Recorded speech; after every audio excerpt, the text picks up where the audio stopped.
Welcome to the Coalition of Scrubs, and yes, that was all of our collective natural voices singing. Hello to all of my coalition friends.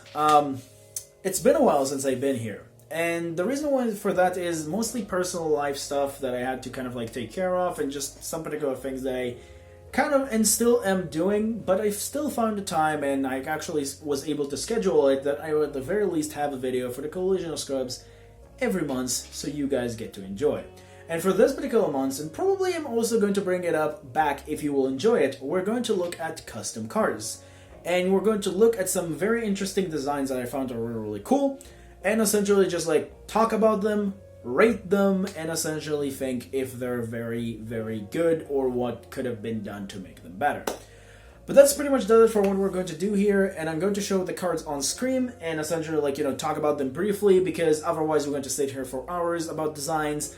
So yeah, let's jump right into it. After, I'm going to remind you that if you want to subscribe to the Coalition of Scrubs, there are very, very awesome members here. There are links and my link as well if you want to follow my own channel in the description down below. And essentially, every member in this channel really, really helps, and just make us very, very happy to see the numbers grow, because we really, really love this channel and we love you as a community. But yeah, let's jump right into the cards themselves. So starting things off with the review, I'm actually going to start off with a card called Witchcrafter Stomps. I'm not sure I like this artwork, and I'm not sure if Konami will ever release an artwork like this, but this one is pretty simple. It's allowing you to add 2 Witchcrafter spells from your graveyard to your hand. Pretty simple. And during the end phase is that you have the mandatory Witchcrafter effect if it's in the graveyard, and you can only activate one of the effects per turn. Design, 5 stars, balance 5 stars. This card is great. This card is something that Witchcrafter kind of needed for the archetype for a very, very long time. It's the recovery card that they always wanted, because one of the biggest problems for Witchcrafters is the fact that basically they kind of missing, how should I say this, a way to recover their spells and traps, and or should I say spells, and immediately use them. Because some of their spells they want to use immediately, but they cannot, and they have to use them as cost, which is a little bit of a problem. So this one allows you to actually get them to your hand, and then in a later turn, just get them back if you need to. So it's allowing you to kind of play with your resources very, very interestingly. I don't think this card will be a 3-off. I think it's going to be a 2-off, maybe a 1-off if a card like this will ever be released. But I think overall, a card like this is pretty, pretty great. Then we have the next card, which is Spider Dragon Nightmare Creator. And this one is very interesting. It's requiring 4 monsters, and it's a link 4 without tokens, obviously.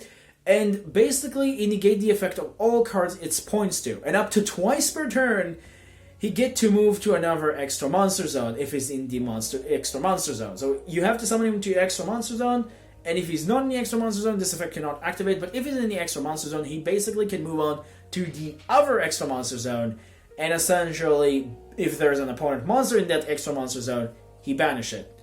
Basically, that's how that works. Design, 2 stars, balance 1 star. This card is absolutely ridiculous. First and foremost, it negates all effects of monsters that he points to, meaning that if your opponent doesn't have the ability to negate this with an infinite impermanence or any other effect, he only have 2 zones to work with. Secondly, if you're trying to actually activate an effect, he will move to the other extra monster zone to essentially negate your effect that you activate in the safe zones that you have, which is a problem. And third and foremost is that if this card will ever, you summon an extra monster to your zone that can actually deal with this, which is a link or something, oh no, you cannot. It's basically going to banish it immediately by moving to the other zone. And also, by the way, he's 3100, which is very, very hard for a lot of extra monsters to getting overall anyway, because that additional 100 is very much a problem. So how do you salvage a card like this? I don't think you can. Some design like this is absolutely ridiculous. The effect is ridiculous. Only if it could have pointed into one zone, specifically, maybe if it would have been a link 2, and essentially have half of his attack, maybe, and only have the effect once per turn to move to another extra monster zone, maybe. but I still think the card is still absolutely ridiculous. It's still not okay to be released, and I think something like this is just something that I would never like to see. So this card is pretty much, like it says, a nightmare. Then we're moving on to Bryoneck, Sub-Zero Dragon of the Ice Barrier, which is one of the previously shown Ice Barrier cards that were supposed to be in a particular set, which I'm not sure if it was true or fake at the end. But the point is, this one is basically the better version of Bryoneck, just like we have the better version of Trishula. And this one allowing you that when it's Synchro Summon, it's allowing you to discard any number of cards, and if you do, shuffle cards your opponent control into the deck with the same amount, and then if this Synchro Summon card gets destroyed by a battle by card effect, you get to special summon the original Bryoneck from your extra deck or graveyard and make it 3,000 attack, and basically, face down defense position monster, change basically all monsters your opponent control to face down defense position, basically. Which, I'm going to say this. Design 3 stars. Actually, no, design 4 stars. Balance 3 stars. This card, first effect, is not really that problematic, and the design is pretty cool. It's a little bit coping Trishula, so I hoped for something else when I looked about this. But overall, I understand why. But the biggest problem I have with this is not its first initial effect, which just requiring a lot of cost, is the secondary effect. The secondary effect is a little bit too ridiculous. Kind of like turning all monsters to face down defense position is a little bit too powerful, and I feel like Trishula is the only one that's supposed to have some effect that's absolutely ridiculous as this. I think this effect should have been turn one monster your opponent control to face down defense position, not all of them, which is, yeah, I think this card is really, really cool. It's a cool idea, and a cool spin on a new Bryoneck that will be in the spirit of Trishula. But I think overall it's a little bit too powerful. So in order to tone it down a little, make the secondary effect only turn one monster face down, and instead of just making it 3,000, making it the monster have 2,700 or something like that. So it will be a little bit more in relatable stats, I guess. But overall, I like the design. Not the most original, I guess, but still, I like the design overall. I think the design is pretty cool when I'm looking on it again, but the balance is a little bit too powerful, in my opinion. Having a mass Book of Moon effect is very strong. Then for the next card, we have Totally Jamming. Totally Jamming is an interesting card that says that during the end phase, you can detach one material from this card, special summon one of your banished level 2 Aqua monsters or Paleozoic trap that is banished, and essentially, just bring it back to your field. Then the secondary effect says that once per turn, when your opponent activates a card or effect that on the field, quick effect, you get to banish one Aqua monster from your hand or graveyard, and then target one water monster in your graveyard to special summon it, which is pretty cool. Design 5 stars, actually 4 stars, balance 4 stars. I think the card is really, really cool, and I think the idea of it is really, really nice, and the fact that you can just summon this as your other level 2 Toad, I guess, have Totally Awesome in this, and when Totally Awesome dies, this bring it back, which is cool. But the point is that A, I don't think it's going to be really played. Secondly, my problem with design of it is that this card summon a Paleozoic trap back, which is a problem because Paleozoic traps don't count as monsters once they're banished. And honestly, why would you have an effect like this? I don't think Konami ever going to tie these two archetypes together, even though they're supposed to work together. So I think the only thing that it can do is bring out the level 2 Aqua back. I think bringing back an Paleozoic specifically will not work, so that's the problem why I dock a 1 point out of design. And in terms of balance, why I took 1 is because of the fact I think the tide of the card is a little bit too weak.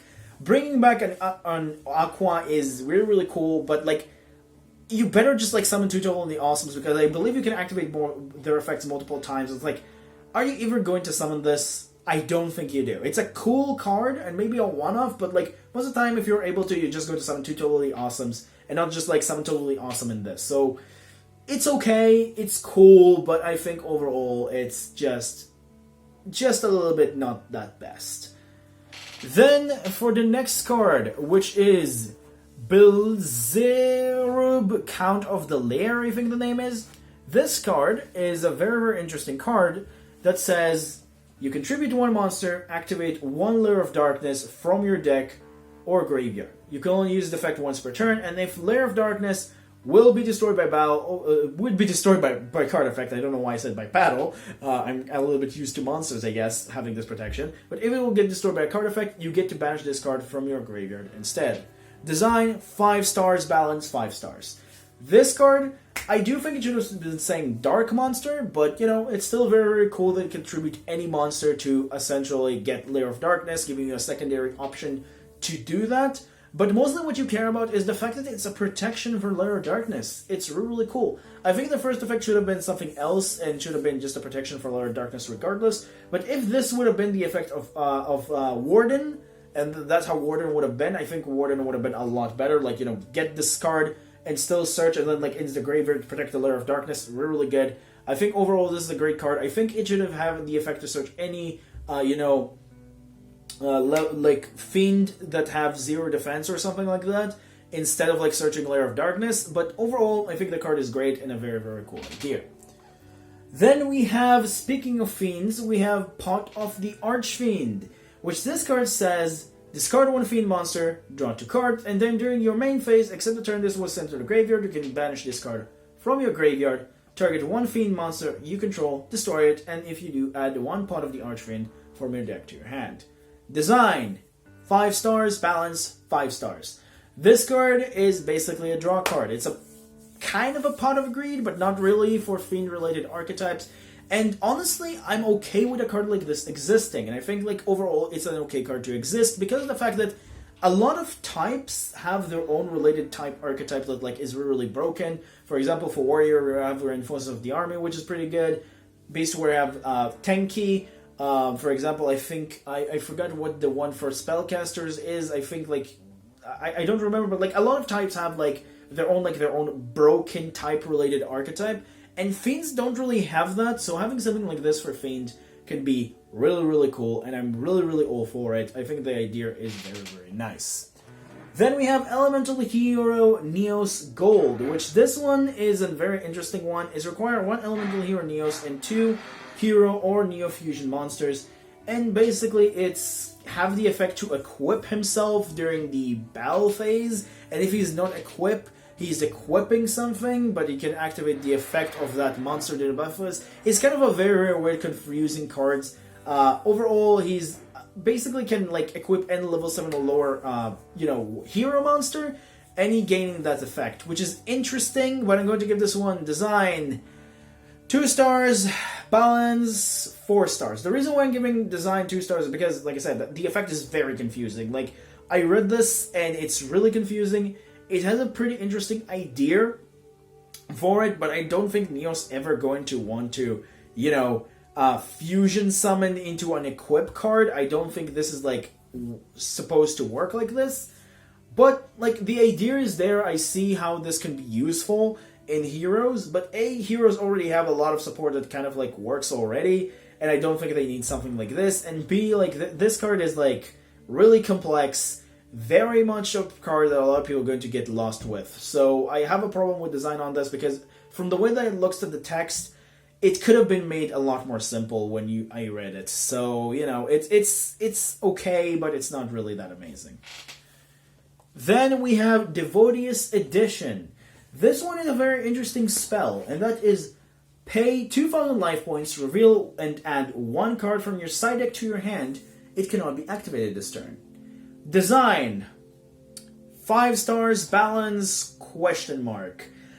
Honestly, the design is really cool, okay? The design is cool, but the balance, I'm not really sure if the card like this, will be balanced. I guess you cannot activate it during the same turn, which is, I guess, the weakness, and that's why this is a little bit unfair. But the point is, like, you most of the time going to add to your hand a card from your side deck that is going to essentially make you better. Like, sometimes, like, if you're going first, you're going to activate the 2,000 and get, for example, a hand trap from your side deck, which is really cool, I guess. But it's also kind of, like, making side decking options kind of a little bit of, like, depending on this card specifically, because I think this card could have been a little bit too broken. And secondly is, like, I don't know if something like this would be allowed. I don't know. It's a card that is a very interesting idea, but overall it's like I think it's broken as hell when I think about it again and again. It's a card that just is really cool. I'm going to say this again, but it's so strong. Like, if you're dealing with this going first, it's so strong. Going second is not that good, and it's only good like if you're able to get to turn 2 or 3. But going first, this card is ridiculous. It's ridiculous, but still very, very cool idea. And then we have the additional card, which is Numeron Gate Guardian. And this one is supposed to be a Numeron Gate Guardian, which is supposed to be Gate Guardian combined with Numerons in order to help it summon Gate Guardian. That's pretty much the gist of this archetype, or should I say, gist of this card support card. Design, 1-star balance, 2 stars. First and foremost, the problem I have with the design is the fact that why the heck Gate Guardian will be connected to Numerons? That's a really big issue. I know that some people will say like, oh, why do you care? It's really big issue. In flavor texting and everything, like, Konami will never create something like this. And like, when I'm doing reviews, I'm always trying to look at like if Konami would create a card like this, and they will never create a card like this. Because this one is making 2 archetypes that have no connection to each other, and essentially making them one just to make one of them work. So I think this one is pretty terrible with that. And secondly, it's like, his effect to summon Gate Guardian is also really weak. Like, summoning Gate Guardian is not really that powerful. Like, I guess it's cool, but this is a bigger this is a big monster enough. So like, if you summon this, it's still really a big beat stick. So I don't really see any reason to summon the Gate Guardian. But you know, I guess there's some people who think that this is good. I don't know. I think this is not that good at all. Then for our last card before our card of the week, we have Jorak Ampos. I think that Mapos. Sorry, Jorak Mapos. And this one, allowing you to summon it with 2 dinosaur monsters, and when this card is link summoned, you can banish 1 fire monster from your graveyard, add 1 Jorak card from your deck to your hand. And then during your opponent's turn, or should I say their opponent's main phase, you can banish this card from your graveyard, special summon 1 Jorak Synchro monster from your extra deck. This card, or should I say this summon, count as a Synchro summon, which is really good.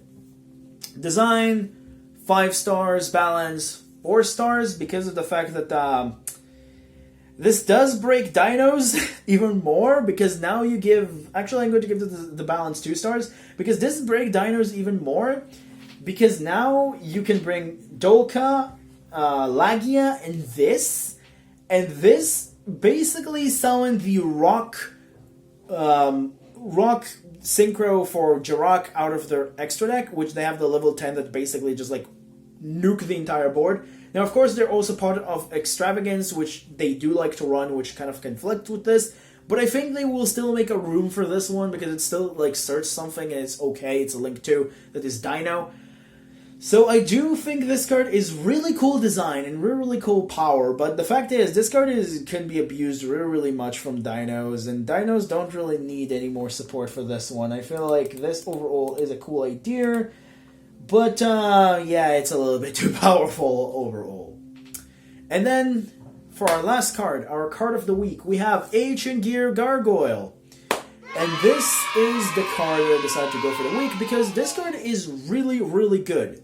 First and foremost, it's allowing you to basically fusion summon from your extra deck by using cards from your hand or field Ancient Gear monsters. Require only 2 Ancient Gear monsters, and it can be from hand or field, and you don't need a polymerization, which making this a pretty unique, because I think like having a monster on field should be a mandatory thing for this, but I don't think it's that terrible. And then secondly, is that if you summon it, you get to summon for you an Ancient Gear Golem from your hand or deck, hand or graveyard, ignoring its summoning conditions. Then if you use Ancient Gear Golem for it as a material, he basically grabs you an Ancient Gear Fusion immediately after, which is pretty powerful. Design, 5 stars, balance, 4 stars. The reason why I'm saying balance 4 stars, and I'm talking a little bit point of design of balance here, is because of the fact that the Ancient Gear Golem should have been summoned from deck or graveyard and not from hand or deck, because you're probably not going to either run like so much Ancient Gears, and B, like you probably want to bring one out of your deck rather than the one in your hand if you have a second one of these, because for resource management, and summoning one from deck would probably be a little bit of a better resource. But overall, This is the card that basically fixes almost all of the Aging Gear's problems and actually make a reason for you to want to run multiple Aging Gear Golems and Ultimate Pounds, because a lot of people think like you need to run multiple Aging Gear Golems to make Megaton work and all that stuff. I seen that in my latest Aging Gear review deck profile, that they think like, oh, you want to run multiple Aging Gears, but Aging Gear Golem is a brick, okay? This card, if this fusion would have real, it would fix that and actually make it worth to run multiple Aging Gear Golems. For now, we can only dream. But this card is a card that I think would fix Aging Gears really, really well and give them even more power for their OTKs. So yeah, that's pretty much that for that, and that's it for the review. Honestly, 12, or should I say 11 interesting cards with very interesting effects. Some of them are cool, some of them are way too weird, some of them powerful. This is something that I want to do every month or so in the Coalition of Scrubs, and I'm hoping you enjoyed it. Let me know in the comments down below what card did you found interesting and you agree with me, disagree with me. Could be a very interesting idea for discussion. But that's pretty much it for me, and I'll see you in the next month, I guess. Bye-bye.